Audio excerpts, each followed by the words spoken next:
మిగిలిన డీటెయిల్స్ చూద్దాం. సిద్దిపేట జిల్లా హుస్నాబాద్ పట్టణ కేంద్రంలో మంత్రి పొన్నం ప్రభాకర్ పర్యటించారు. ఈ నేపథ్యంలో ఎల్లమ్మ చెరువు సుందరీకరణ పనులతో పాటు పలు అభివృద్ధి పనులకు మంత్రి శంకుస్థాపన చేశారు.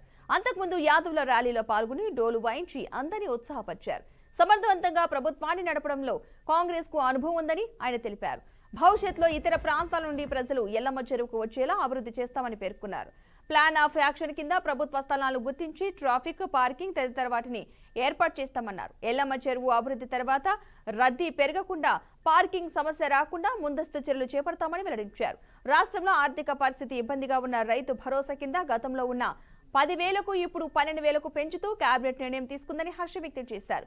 భూమి లేని రైతు కుటుంబానికి, వ్యవసాయ కూలీలకు సంవత్సరానికి 12,000 చొప్పున ఇంద్రమ్మ ఆత్మీయ కానుక ఇవ్వనున్నట్లు తెలియజేశారు.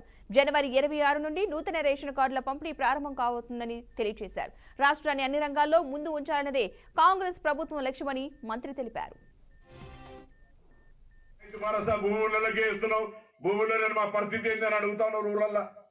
వాళ్ళందరికీ శుభవార్త. సంవత్సరానికి 12,000 రూపాయలు వేస్తున్నాం. మనం నిర్ణయం తీసుకున్నాం. రేషన్ కార్డులు పిల్లలకు పిల్లలు ఉంటే మళ్ళా పిల్లలు ఉంటే మనవాడొచ్చే ఇంట్లో బిడ్డ, కొడుకు, కోడలు అందరూ ఒకటే కార్డులు ఉన్నారు. వాళ్ళందరికీ కూడా ఈ 26 జనవరి 75 ఏళ్ల వేడుకలు జరుగుతూ ఉన్నాయి.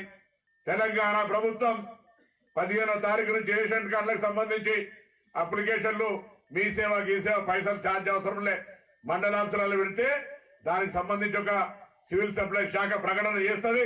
దాని మీద కూడా రేషన్ కార్డులు 26 జనవరి నుంచి పంపిణీ స్టార్ట్ చేసే విధంగా కార్యక్రమం జరుగుతాయని మాట మనం చేస్తున్నాం. ఇందిరమ్మ ఇళ్ల సర్వే జరుగుతూ ఉంది. ఇందిరమ్మ ఇళ్లు తొందరలో నియోజకవర్గానికి 3,500 అయినా ఎక్కువ ఇవ్వాలి. ఇళ్లు లేని పేదలు ఉన్నారని చర్చ జరుగుతూ ఉంది.